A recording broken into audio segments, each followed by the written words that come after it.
அகத்தியமே சத்தியம், சத்தியமே அகத்தியம். வணக்கம் நண்பர்களே, இது அஸ்ட்ரோ சுரேஷ். இன்றைக்கி நம்ம பார்க்க இருக்கிறது சொத்து வாங்குறதுல யாருக்கு தடை, யாருக்கு பிரச்சனை, சொத்துன்னு போனோம் அப்படின்னாலே தட்டிக்கிட்டே போகிறது யாருக்கு அப்படிங்கிறத பற்றி நம்ம பார்க்கலாங்க.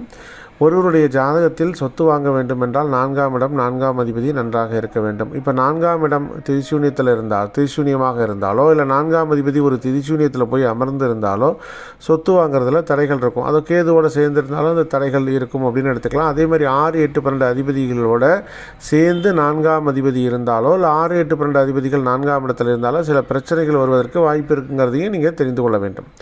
அடுத்து இந்த செவ்வாய் அப்படிங்கிற இந்த கிரகமானது செவ்வாய் சூரியன், செவ்வாய் சுக்கிரன், செவ்வாய் புதன் இந்த மாதிரியான கிரக அமைப்புகள் கிரக இணைவுகள் 6, 8, 12 இருந்தாலும் சொத்து வாங்குறதுல கொஞ்சம் பிரச்சனைகளை கொடுக்கக்கூடியதாக இருக்கும். நீங்கள் செவ்வாய் சனியை எடுத்துக்கங்க, சொத்து வாங்குறதுல பிரச்சனைகளை அது கொடுத்துவிடும். அடுத்து என்ன ஒரு தடை கொடுக்கும் அப்படின்னா 4ஆம் அதிபதியும் செவ்வாயும் ஒன்றுக்கு ஒன்று பாதகத்தில் இருக்குன்னு வச்சுங்களேன். நீங்கள் லக்னத்துக்கு மட்டும்தான் பாதகம் பார்க்கணுங்கிற அவசியம் கிடையாது.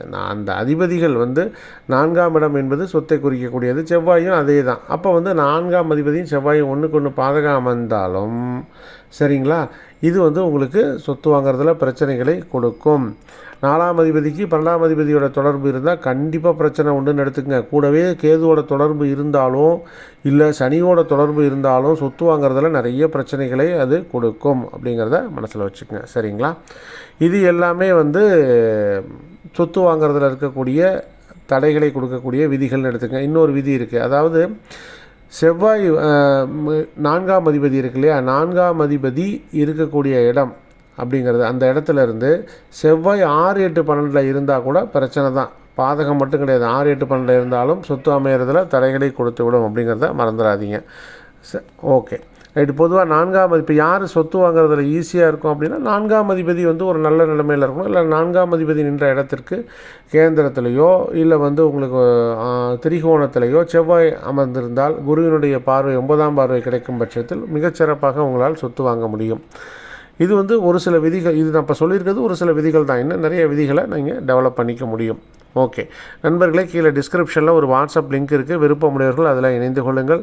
நீங்கள் ஜாதக ஆலோசனைகளுக்கு என்னை தொடர்பு கொள்ளலாம். உங்கள் ஸ்க்ரீன்லேயே என்னுடைய நம்பர் இருக்குது, அது வாட்ஸ்அப் நம்பரும் அதே தான். எனக்கு ஃபோன் பண்ணியோ வாட்ஸ்அப் மூலமாக தொடர்பு கொண்டு உங்கள் ஜாதகத்திற்கான ஒரு ஆலோசனைகளை நீங்கள் பெற்றுக்கொள்ளலாம். நண்பர்களே, மீண்டும் வேறொரு பதிவுடன் நாளைக்கு நான் உங்களை சந்திக்கின்றேன். அகத்தியமே சத்தியம், சத்தியமே அகத்தியம். நன்றி நண்பர்களே.